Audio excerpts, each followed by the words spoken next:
Sam Hindi कक्षा में मैं सुनीति मिश्रा आप सबका हार्दिक स्वागत करती हूँ। तो बच्चों, आजकल हम पढ़ रहे हैं कक्षा 10वीं की क्षितिज और आज मैं आपको पढ़ाने जा रही हूँ उसका 15वां पाठ, स्त्री शिक्षा के विरोधी कुतर्कों का खंडन। और ये है रचयिता है इसके महावीर प्रसाद द्विवेदी जी, जो अपनी विद्वता के कारण वैसे ही हिंदी साहित्य में बड़े आदरणीय गिने जाते हैं। तो बच्चों, जो द्विवेदी जी हैं ये इस पाठ में बता रहे हैं कि स्त्री शिक्षा के विरोधियों के कुतर्कों का, कुतर्क मतलब जो बुरे तर्कों, गलत लॉजिकों, उनका खंडन करते हुए स्त्री शिक्षा के समर्थन में इन्होंने अकाट्य तर्क प्रस्तुत किए हैं। अकाट्य मतलब जिन्हें काटा न जा सके, तर्क मतलब ऐसे ऐसे जो है उन्होंने कारण बताए हैं कि क्यों ना स्त्री शिक्षा दी जाए। यानी वो क्या बताते हैं आप ये जान लीजिए। क्यों बता रहे हैं, पुराने समय में स्त्री शिक्षा को बुरा माना जाता था, लेकिन आज आधुनिक काल में स्त्री शिक्षा को बुरा नहीं माना जाता, अच्छा माना जाता है और माना जाना चाहिए। और दूसरी बात वो ये भी इसमें चर्चा करेंगे कि पुराने समय में भी स्त्रियां शिक्षित थी। क्यों? क्योंकि और लेकिन कुछ ऐसे पुरातन पंथी थे, पुरानी विचारधारा के लोग थे जो स्त्री शिक्षा के लिए हमेशा अड़चने पैदा करते रहे, जिन्होंने कहा नहीं।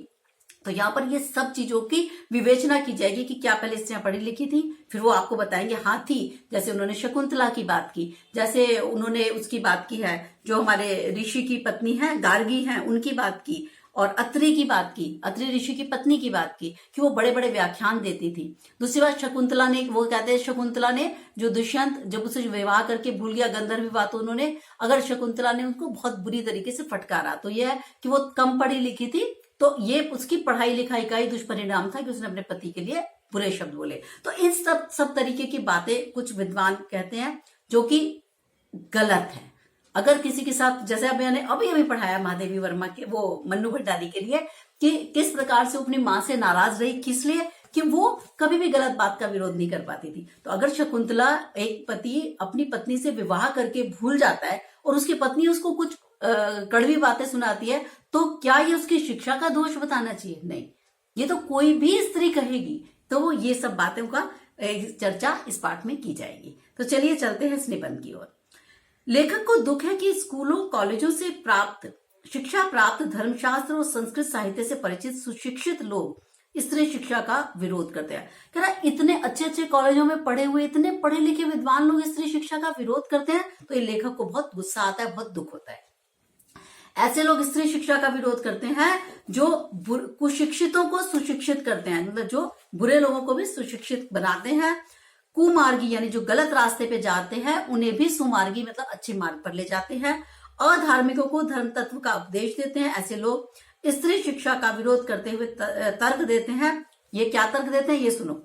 पुराने संस्कृत कवियों के नाटकों में कुलीन स्त्रियों से भी अपढ़ों की भाषा में बातें कराई गई है। इससे स्पष्ट है कि स्त्रियों के पढ़ने का प्रचलन नहीं था। यानी जब पहले नहीं पढ़ाया गया था तो अब क्यों पढ़ाई की मांग कर रहे हो उनकी। दूसरा, स्त्रियों को पढ़ाने पे बड़ा अनर्थ होता है। शकुंतला कम पढ़ी लिखी थी, उसकी कम शिक्षा ने भी अनर्थ कर डाला। उसने दुष्यंत को कड़वे वाक्य, कटु वाक्य सुनाने में कोई संकोच नहीं किया था। यह स्त्री शिक्षा का ही दुष्परिणाम था। तो मतलब ये क्या ऐसी बातें करके स्त्रियों को रोकना चाहते हैं पढ़ने से। नंबर 3, जिस भाषा में शकुंतला ने श्लोक पढ़ा था वह अपढ़ों की भाषा थी, और नागरिकों की भाषा पढ़ना दूर, अपढ़ गंवारों की भाषा पढ़ना भी स्त्रियों को बर्बाद करता है। तो कह रहे हैं उसने अपढ़ मतलब जो गंवारों की भाषा में थोड़ा बहुत पढ़ा हुआ था, तो कह रहा है इस वजह से ही उसकी भाषा ऐसी हो गई थी और ये स्त्रियों को बर्बादी की ओर ले जाती है। कौन? इस तरीके की पढ़ाई। तो स्त्रियों को नहीं पढ़ाना चाहिए। दूसरी अलग चर्चा बता रहे हैं कि स्त्रियां किस तरीके से प्राकृत बोला करती थी। स्त्रियों का प्राकृत बोलना, अब ये लेखक कह रहा है हमारा कि ये अनपढ़ होने का, उनके अपढ़ होने का प्रमाण नहीं है, सबूत नहीं है। उस समय बोलचाल की भाषा प्राकृत रही होगी। यदि ऐसा न होता तो बौद्धों और जैनों के हजारों ग्रंथ प्राकृत में क्यों लिखे जाते? तो कह रहे प्राकृत तो बोलचाल की भाषा थी और उसको लिखने में भी उसका इस्तेमाल किया जाता था। भगवान शाक्य मुनि और उनके शिष्य प्राकृत में ही धर्मोपदेश क्यों करते? बौद्धों का त्रिपिटक ग्रंथ की रचना प्राकृत में किए जाने का एकमात्र कारण यही है कि उस जमाने में सर्वसाधारण की भाषा प्राकृत थी। तो जब प्राकृत बोली जाती थी और लिखना, तो ये लिखी भी जाती होगी। तो कह रहा है यानी प्राकृत बोलना और लिखना कोई अशिक्षा का जो है वो चिन्ह नहीं है, बल्कि उस समय की भाषा थी तो वो स्त्रियों ने पढ़ी और वो स्त्रियों ने भी लिखना सीखा। जिन पंडितों ने गाथा सप्तशती, सेतुबंध महाकाव्य, कुमारपाल चरित आदि ग्रंथ प्राकृत में लिखे हैं, वे अपढ़ गवार थे। तो ये बताइए कि हिंदी के प्रसिद्ध से प्रसिद्ध अखबार के संपादक भी उस जमाने में अपढ़ गवार कहे जा सकते हैं। क्यों? क्योंकि जब सभी प्राकृत पढ़ रहे हैं तो फिर तुम क्यों प्राकृत को नीची भाषा बता रहे हो? क्योंकि वे अपने जमाने की प्रचलित भाषा में लिखते हैं। प्राकृत पढ़कर भी उस जमाने के लोग उसी तरह सभ्य, शिक्षित और पंडित हो सकते थे जैसे आज हिंदी, बंगला, मराठी भाषा के लोग इस जमाने में पंडित हो सकते हैं। तो यानी प्राकृत पढ़ना बिल्कुल भी अनपढ़ होने का सबूत नहीं है। तो ये महादेव जो हमारे महावीर प्रसाद द्विवेदी जी हैं, इस बात का खंडन करते हैं कि यदि प्राकृत बोली जा रही थी, लिखी जा रही थी, तो प्राकृत तब की भाषा थी, इसलिए उसको नीची भाषा कहकर इस बात का अपमान हमें नहीं करना चाहिए। आगे चलते हैं। अब वो कह रहे हैं, कुछ लोग क्या कहते थे कि जो विश्वविद्यालय है वो स्त्रियों के लिए नहीं थे। अब देखते हैं क्या कह रहे हैं। स्त्री शिक्षा का विरोध करने वाले ये तर्क देते हैं कि स्त्री विश्वविद्यालय के होने के कोई प्रमाण नहीं है। लेखक तर्क देते हैं कि पुराने समय में विमान थे, लेकिन उनके निर्माण का कोई भी विधान नहीं मिलता।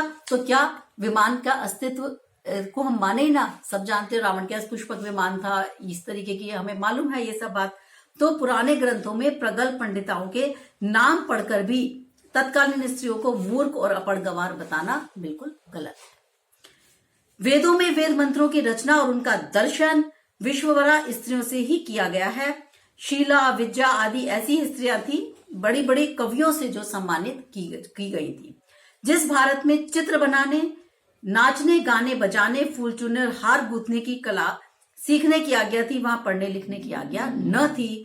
कौन विज्ञ इस बात को स्वीकार करेगा और कौन इस बात को मानेगा? कह रहा ये हम मान ही नहीं सकते कि जहां स्त्रियों को इतने सारे अधिकार प्राप्त थे वहां पे उन्हें पढ़ाया नहीं जा रहा होगा, यानी वहां पे तो पढ़ाया अवश्य ही जाता होगा। अत्रि की पत्नी धर्म पर व्याख्यान दे, गार्गी बड़े बड़े ब्रह्मवादियों को हरा देती थी। मंडन मिश्र की सहधर्मिणी ने शंकराचार्य जी के छक्के छुड़ा दिए थे। तो ऐसे लोग यही कहेंगे ना कि वे न पढ़ती न पूजनीय पुरुषों का मुकाबला करती। तो क्योंकि उनके अपने विचार है। जो विद्वान है वो तो चुप नहीं बैठेगा ना। तो अगर कोई भी शास्त्रार्थ होगा तो वो तो उसमें भाग लेगा ही। तो ये कह रहे हैं कि उन्होंने ऐसा किया। अब तो अगर वो, कुछ लोग कहेंगे अगर वो नहीं पढ़ती तो वो ऐसा नहीं करती, लेकिन ये क्या कहना है कि यह सारा दुराचार स्त्रियों को पढ़ाने का कुफल है कि उन्होंने इतनी बहस की बड़े बड़े लोगों से।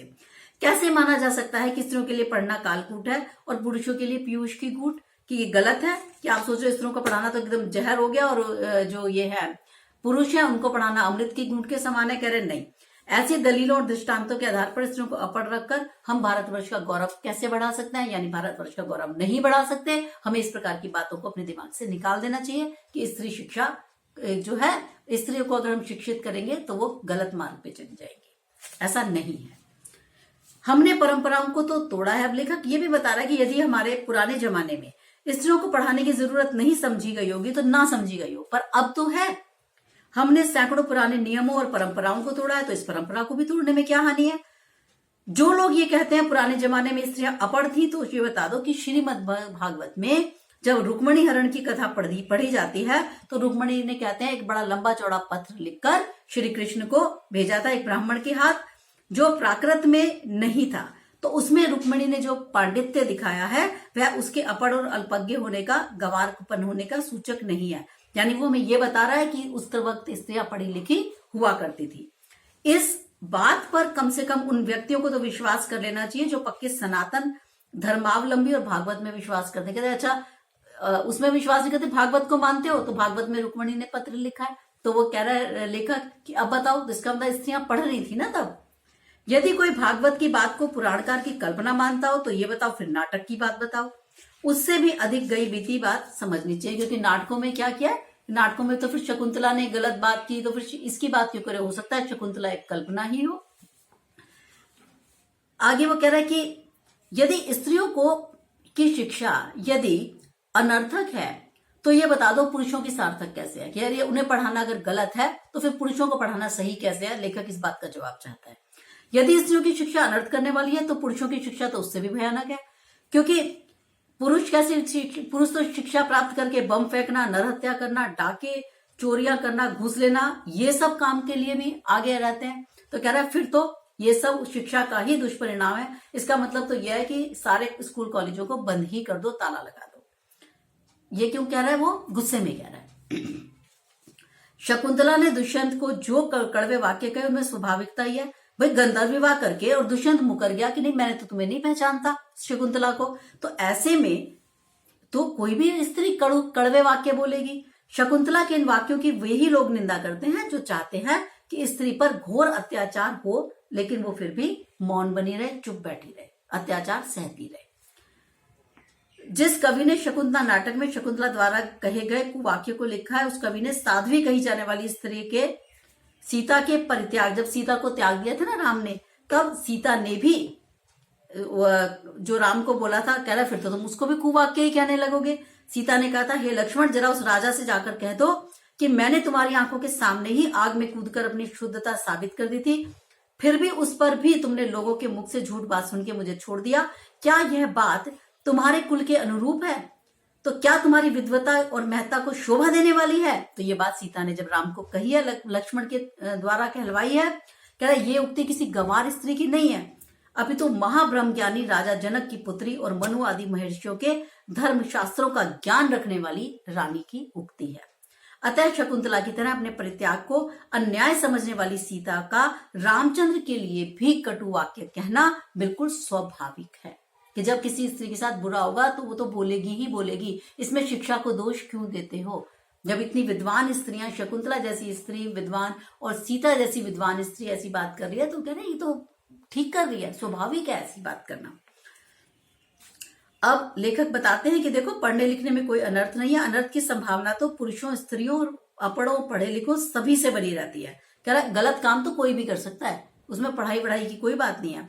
अनर्थ, पापाचार, दुराचार के कारण तो और भी बहुत से हो सकते हैं, लेकिन जो लोग कहते हैं पुराने जमाने में स्त्रियां नहीं पढ़ती थी, वे या तो इतिहास को जानते नहीं है या जानबूझकर लोगों को धोखा देते हैं। ऐसे लोग दंडनीय हैं, यानी अपराध कर रहे हैं, दंड पाने योग्य है, क्योंकि स्त्रियों को निरक्षर रखने का उपदेश देना समाज के लिए क्या है? एक अपराधों को बढ़ाना है और समाज की उन्नति में बाधा डालना है। जिस शिक्षा प्रणाली में स्त्रियों को पढ़ाना अनर्थकारी समझा जाता है, उस शिक्षा प्रणाली में संशोधन किया जाना चाहिए। लड़कों की शिक्षा प्रणाली भी अच्छी नहीं है, बुरी प्रणाली होने के कारण कोई भी स्कूल कॉलेज बंद करने की राय नहीं देता, न ये उचित है।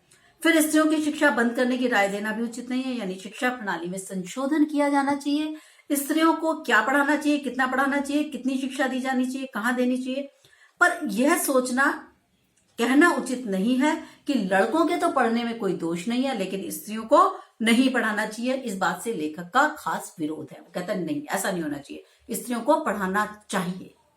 यह तो अभिमान का उत्पादक है, ग्रह सुख का नाश करने वाला है, ऐसा कहना 16 आनो मिथ्या है। कि जो लोग कहते हैं कि स्त्रियों को पढ़ाना घर के सुखों का नाश हो जाएगा अगर आपने पढ़ी लिखी स्त्री से विवाह किया या स्त्रियों को पढ़ाया लिखाया, तो कह रहे हैं ये बात बिल्कुल झूठ है, गलत है।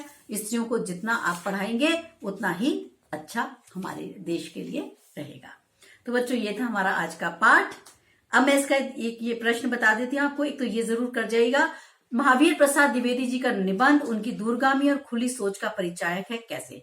तो आप बताएंगे कि ये इस निबंध से स्पष्ट है कि वे स्त्री शिक्षा के प्रति कितने सतर्क थे। वे जानते थे कि स्त्री के सजग होने पर ही समाज और देश की उन्नति संभव है और स्त्री ही बच्चों की पहली शिक्षिका होती है।